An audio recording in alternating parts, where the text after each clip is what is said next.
মই পোনপ্ৰথমে আপোনালোকক সকলোকে মোৰ এই অলপ ইউনিক নামৰ ইউটিউব চেনেললৈ স্বাগতম জনাইছোঁ। আজি মানে ভিডিঅ'টো অলপ বিশেষ ধৰণৰ হ'বলৈ গৈ আছে।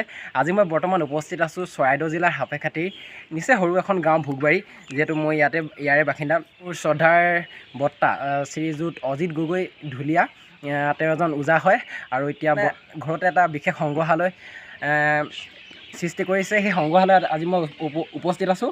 এতিয়া মই উপস্থিত আছোঁ তেওঁৰ এই সংগ্ৰহালয়টোত, আৰু সংগ্ৰহালয়ত আপোনালোকে শুনিবলৈ পাইছে অলপ বাদ্যযন্ত্ৰ কিবাকিবি বাজি আছে। আৰু মই ভিতৰলৈ জানিবলৈ চেষ্টা কৰিম যে আচলতে এই সংগ্ৰহালয়টোত তেওঁ কিনো বাদ্যযন্ত্ৰ সংগ্ৰহ কৰি ৰাখি থৈছে, তো প্ৰতিটো বাদ্যযন্ত্ৰ কেনেদৰে বজায় কি কথা মই তেওঁৰ পৰা জানিবলৈ চেষ্টা কৰিম আৰু আপোনালোককো দেখুৱাম।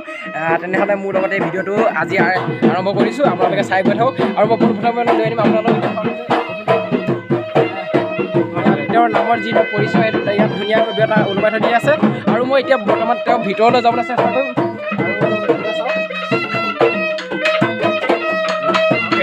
আৰু আপোনালোকে দেখিবলৈ পাইছে ইয়াত অলপ বাদ্যযন্ত্ৰ বাজি আছে। তেওঁলোকে আচলতে ৰিহাৰ্চল কৰিছে, হয়তো অতি সোনকালে তেওঁলোকৰ কিবা প্ৰগ্ৰেম আছে আৰু প্ৰগ্ৰেমৰ কাৰণে নিজৰ প্ৰস্তুতি চলাই আছে আৰু ভিতৰলৈ যাম। আৰু মই এতিয়া তেওঁৰ এই সংগ্ৰহালয়টোত উপস্থিত আছোঁ। পাইছে ইয়াত মোৰ শ্ৰী সন্মানীয় বৰ্তা। আপুনি সংগ্ৰহালয়টো মই জনামতে আপুনি বহুত দিনৰ পৰা চেষ্টা কৰি আছে নিজেই। আপুনি প্ৰায় বাদ্যযন্ত্ৰ মই শুনামতে এতিয়ালৈকে ৯৭টামান মজুত কৰি ৰাখিছে। আৰু আপোনাৰ মানে ভৱিষ্যতে কি পৰিকল্পনা কৰিছে? আপুনি ইমানবোৰ যে বাদ্যযন্ত্ৰ আপোনাৰ এই সংগ্ৰহালয়টোত মজুত কৰি আহিছে, আপুনি মানে নিজৰ কি লক্ষ্যটো দিছে? আচলতে মই আজি প্ৰায় ১০-১৫ বছৰ হ'ল, মই তাতোতকৈ অলপ বেছি হ'ল বুলি ক'ব লাগিব। মই এটা দুটাকৈ বাদ্য গোটাই মই এতিয়া 98 হ'ল। মই কাইলৈ মোৰ ১০০ হ'ব, আৰু ১০০ হোৱাৰ লগে লগে মই ১০০ বাদ্য বজাই দেখুৱাই মই মানে আচলতে এটা ৰেকৰ্ড হওক, মানে সকলোৱে জানক, আৰু উঠি অহা যুৱকসকলে বাদ্যবোৰ শিকক। আমাৰ এতিয়াও বহু মানে ল'ৰা ছোৱালী আমাৰ ইয়ালৈ আহি শিকে আৰু শিকি আছে বৰ্তমান। আমি খুব ভাবিছোঁ এই মাহৰ ভিতৰত আমি ১০০ বাদ্য বজাই দেখুৱাম। আৰু এই ১০০ বাদ্যৰ সংগ্ৰহালয়টো এনেকুৱা ধৰণে ৰাখিছোঁ যে মোৰ নহয়, আচলতে উঠি অহা যুৱকসকলৰ প্ৰজন্মৰ এটা চিনস্বৰূপে মই ৰাখিছোঁ, আৰু যাতে আমাৰ এটা জাতিক জীয়াই ৰাখক, বাদ্যই জাতিক জীয়াই ৰাখিব পাৰে। আমি যিমানে আমি মানে আন্দোলন নকৰোঁ বা আমি দলে বলে আমি ৰাস্তাত অন্যান্য যি নকৰোঁ, মানে চিঞৰি থাকিলেও আমাৰ জাতি জীয়াই নাথাকে বুলি মই ভাবোঁ। বাদ্য আৰু সংস্কৃতিহে বা ভাষাইহে মানে জীয়াই ৰাখিব।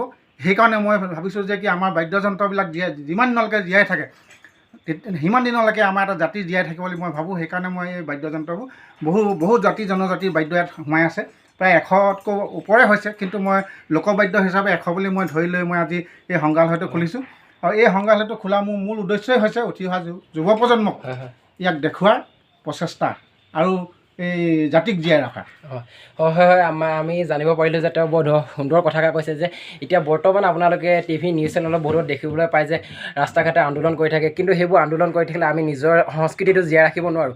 আমি নিজৰ সংস্কৃতিটো জীয়াই ৰাখিব হ'লে আমাৰ পৰম্পৰাবোৰ ধৰি ৰাখিব লাগিব, আৰু সেয়াই ধৰি ৰখাৰ চেষ্টা কৰিছে মোৰ শ্ৰদ্ধাৰ বৰ্তাই হয় বাৰু, মোৰ ঘৰৰে হয়। তেওঁ নিজৰ প্ৰচেষ্টাৰে এই সংগ্ৰহালয়টো যিমানবোৰ বাইদেউ আজিলৈকে মই জনামতে মজুত কৰি ৰাখিছে, প্ৰায় নিজৰ কষ্ট আৰু নিজৰ অৰ্থৰ জৰিয়তে সকলোবোৰ বাদ্যযন্ত্ৰ ইয়াত মজুত ৰাখিবলৈ চেষ্টা কৰিছে। আৰু ভৱিষ্যতে নিজৰ লক্ষ্যত যিটো জীৱনত জীয়াই থাকোঁতে যিটো তেওঁৰ লক্ষ্য কৰিম বুলি ভাবিছে, নিজৰ সপোনটো পূৰণ কৰিম বুলি ভাবিছে, সেই সপোনত আগবাঢ়ি যাবলৈ মোৰ ফালৰ পৰা তেওঁক ধন্যবাদ কৃতজ্ঞতা জনাইছোঁ। আৰু মই এতিয়া আপোনাৰ তেওঁৰ এই সংগ্ৰহালয়টো যিমানখিনি বস্তু আছে বাদ্যযন্ত্ৰ সকলোবোৰ এটা এটাকৈ দেখুৱাবলৈ চেষ্টা কৰিম। যিহেতু বাদ্যযন্ত্ৰ 97টা আছে বুলি জনামতে জানো, প্ৰতিটো বাদ্যযন্ত্ৰ বজাই দেখুৱাবলৈ এইটো অলপ অসুবিধা হ'ব, কাৰণ এটা বাদ্যত 1 মিনিটকৈ হ'লেও আপোনাৰ এঘণ্টাতকৈ বেছি সময়ৰ প্ৰয়োজন হ'ব।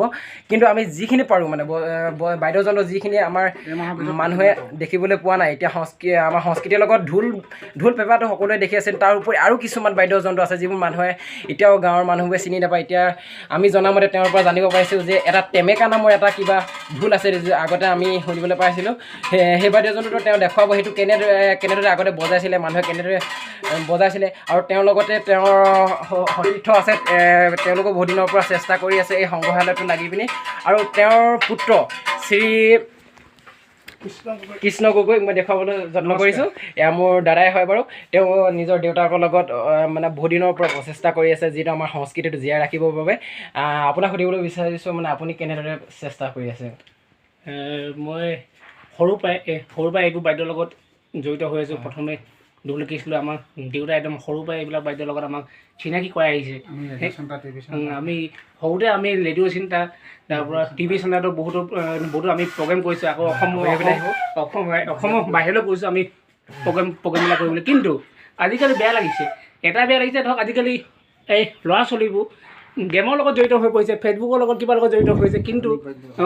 কিন্তু এইবিলাক বাদ্য কিন্তু শিকিব কোনো ওলাই নাহে। কিন্তু মই সেইটোৱে চেষ্টা কৰিছোঁ সকলো ওলাই আহক, সকলো নিজৰ জাতি ৰক্ষা কৰিবলৈ হ'লে নিজৰ সংস্কৃতিবোৰ প্ৰথমে আমি চিনাকি হ'ব লাগিব। আমি চিনি নাপাওঁ, কিন্তু আমাৰ দেউতাই আজি সমাজৰ মাজলৈ আগুৱাই লৈ গৈছে, এইবিলাক বাদ্য চিনাকি কৰাই দিবলৈ আমাক বাধ্য কৰাইছে।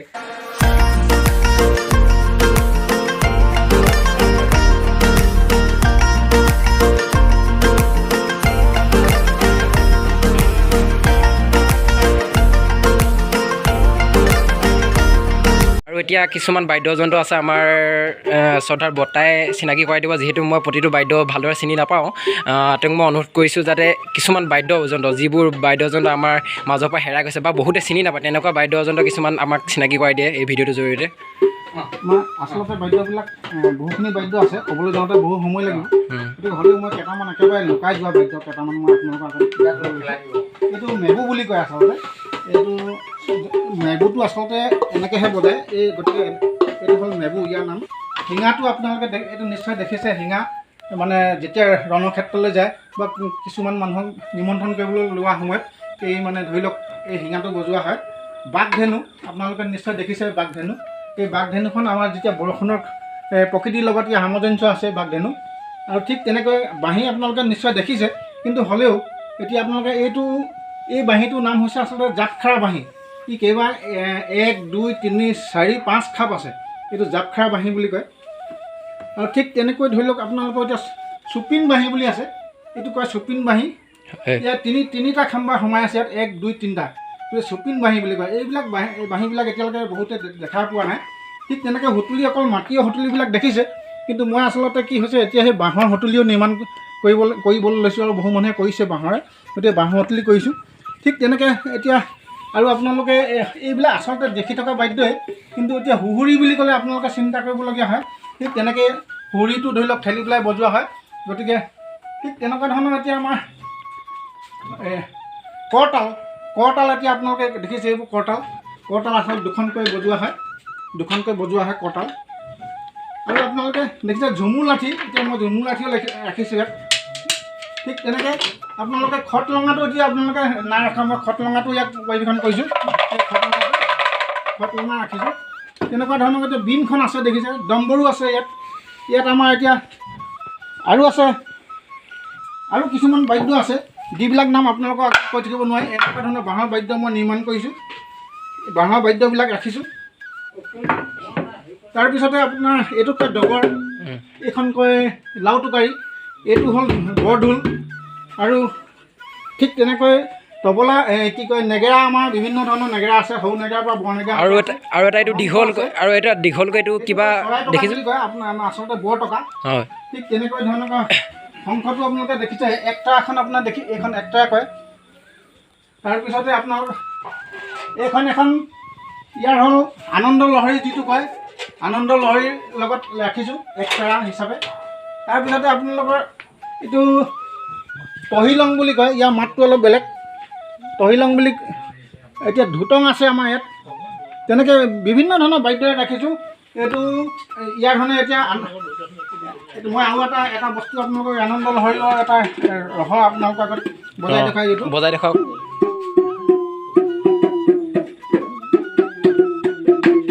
গতিকে এই বাদ্য বজাবলৈ যাওঁতে বহু সময় লাগিব। গতিকে তবলা আপোনালোকে নিশ্চয় দেখিছে, খোল আছে, মৃদং আছে। মৃদং দুটা কোৱালিটিৰ মৃদং আছে আচলতে। আৰু ইয়াত মৃদং দেখিবলৈ পাইছে, আৰু ইয়াত ঢোলটো সকলোৱে দেখিছে বাৰু। আৰু এইবোৰ খোল মেলি আপোনালোকেতো নিশ্চয় দেখিছে।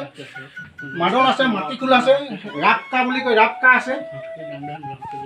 আৰু আমাৰ জুমুৰ ঢোল আছে। বিভিন্ন ধৰণৰ ইয়াত বাদ্যবিলাক। এতিয়া কালি আছে, এইটো বৰ কালি বুলি কয়। আৰু সৰু কালি আছে।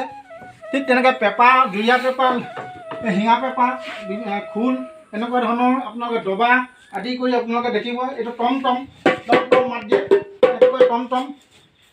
আৰু এইখনক কি বুলি কয়? এখন কয় কাঁহ। আৰু এইখনক কি বুলি কয়? অলপ বজাই টেং টেং। আপোনাৰ মাতটো অলপ বেলেগ হ'ব ইয়াত বজোৱা মই আপোনালোকক বজাই দেখুৱাইছোঁ বাৰু এতিয়া মাত মই জনামতে তেওঁ প্ৰায় 12 বছৰৰ পৰা নিজৰ যিটো বাদ্যযন্ত্ৰ কলা সংস্কৃতি সেইটোৰ লগত জড়িত হৈ আছে আৰু তেওঁ তেতিয়াৰ পৰাই বহুতো ঠাইত নিজৰ যি পাৰদৰ্শিতা সেইটো প্ৰদৰ্শন কৰি বহুতো নিজৰ মান সন্মান বুটলিবলৈ সক্ষম হৈছে আৰু মই যদি এতিয়া চাওঁ তেওঁ এইবোৰ সুন্দৰকৈ ইয়াত সজাই ৰাখিছে যদি এখন মই পঢ়ি চাওঁ মাননীয় শ্ৰীযুত অজিত গগৈ ওজা সাপেখাতি ভোগবাৰী গাঁও শিৱসাগৰ অসম সম্ভাষণ পত্ৰ এনেদৰে এখন নহয় তেওঁ বহুতো সন্মান এনেদৰে লাভ কৰিবলৈ সক্ষম হৈছে আৰু এনেদৰে চাওঁ যদি তেখেতে এখন মই জনামতে দিল্লীতো এখন প্ৰমাণপত্ৰ আনিবলৈ সক্ষম হৈছে নিজৰ অসমৰ বাবে নিজৰ অসমৰ কলা সংস্কৃতি জীয়াই ৰাখিবলৈ আৰু ইয়াত লিখা আছে all India multilingual dance and music কম্পিটিশ্যনৰ পৰা তেওঁ এইখন সন্মান পাবলৈ সক্ষম হৈছে ইণ্ডিয়াৰ হৈ আপোনাৰ নামটো জানিব বিচাৰিছোঁ মোৰ নাম শ্ৰী দিগন্ত গগৈ আৰু আপুনিনো কিমান দিনৰ পৰা জড়িত হৈ আছে তেওঁৰ লগত হ'ল আজি প্ৰায় 2 বছৰেই হৈ গ'ল হয় আৰু এনেদৰে বস্তুবোৰ চাই থকাৰ সময়ত আৰু এজন শিল্পী দেখিছোঁ আপোনাক দেখিছোঁ আপুনি ঢোল চোল লৈ আছে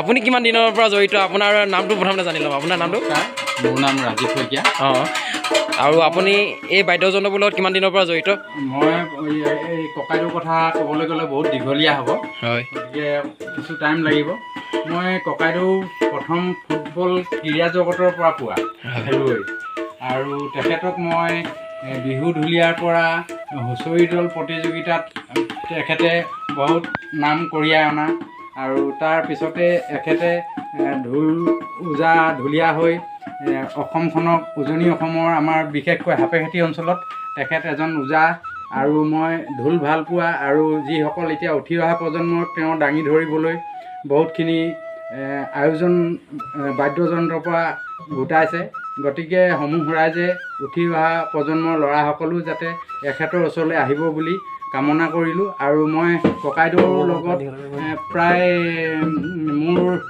35 বছৰ আগৰ কথা ককাইদেউৰ লগত মই চিনাকি আৰু ককাইদেউৰ লগত ঘূৰা ধন্যবাদ বৰ্মা উপস্থিত হৈছে আমাৰ ইয়াৰ মাজত আৰু যিহেতু জানিব পৰা মতে আমাৰ বৰ্তা বগৰ অৰ্ধাংগিনী হয় আৰু আপোনাক সুধিবলৈ বিচাৰিছোঁ যে যিহেতু বৰ্তাই প্ৰায় 12 বছৰৰ পৰা নিজৰ এই কলা সংস্কৃতি বাদ্যযন্ত্ৰৰ লগত জড়িত হৈ আছে আৰু তেওঁ আপোনাক বিয়া পতাৰ পাছতো তেওঁৰ এই বাদ্যযন্ত্ৰবোৰ আজিও তেওঁ এৰি দিয়া নাই আৰু আপুনি তেওঁক কেনেদৰে সহায় কৰে এই বাদ্যযন্ত্ৰবোৰ বজোৱাত নমস্কাৰ মই বাদ্যযন্ত্ৰ হোৱাত মানে ময়ো ছোৱালীৰ পৰাই এইবিলাকৰ লগত জড়িত বুলি ক'ব লাগিব মই বিহুগীত গাই ভাল পাওঁ বিয়ানাম ভাল পাওঁ বিহু নাম আৰু দিহানাম ভাল পাওঁ মই খেল ধেমালি সকলো বস্তুতে মই তাৰমানে জড়িত আছোঁ সেইকাৰণে মই মোৰ মানুহজনে যে এইখিনি আগবাঢ়ি গৈছে মই তাত নথৈ আনন্দিত হৈছোঁ মই জনামতে বৰ্মাই বৰ ধুনীয়া বিহুগীত গাই পেলাই এভাগি বিহুনাম গাই দিব নেকি বিহুগীত জানো এতিয়া বহুত বছৰ হ'ল নহয় 50 বছৰ হ'ল ক'ব লাগিব আৰু সুৰবিলাক হয়তো শুদ্ধি হ'ব তথাপিতো মই চেষ্টা কৰিছোঁ বাৰু এভাগি গাই দিয়ক ভাল লাগিব পাৰতে অঁ জয়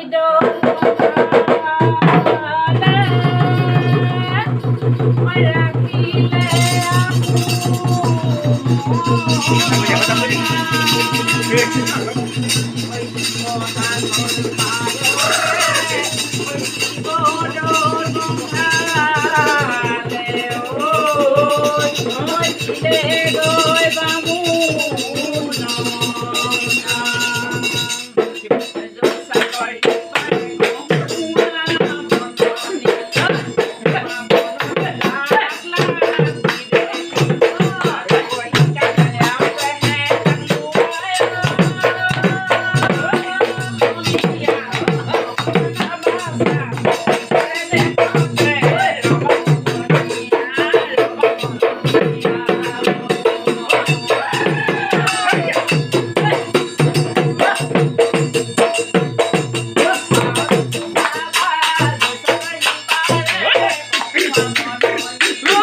আপোনালোকক মই দেখুৱাবলৈ চেষ্টা কৰিলোঁ এই সৰু সংগ্ৰহালয়টোৰ মাজত এজন ব্যক্তিয়ে কেনেদৰে নিজৰ সংস্কৃতিটো জীয়াই ৰাখিবলৈ চেষ্টা কৰিছে। এইখিনি দেখুৱাওঁতে মেলোঁতে যদি অলপ কিবা ভুল ভ্ৰান্তি হৈছে আপোনালোকে নিজৰ বুলি নিশ্চয় ক্ষমা কৰি দিব। আচলতে তেওঁ এনে এটা সুন্দৰ পদক্ষেপ লৈছে, সেই পদক্ষেপটো মই আপোনালোকৰ মাজত দেখুৱাবলৈ পাই আনন্দিত হৈছোঁ বুলি ক'ব লাগিব। আৰু আচলতে মই বাদ্যযন্ত্ৰ মই ভালদৰে বজাব নাজানো, কিন্তু মই প্ৰতিটো সংস্কৃতি আমাৰ নিজৰ সংস্কৃতি ঢোল হওক বা নিজৰ বিহুটোক মই সদায় শ্ৰদ্ধা কৰোঁ বা সন্মান কৰোঁ।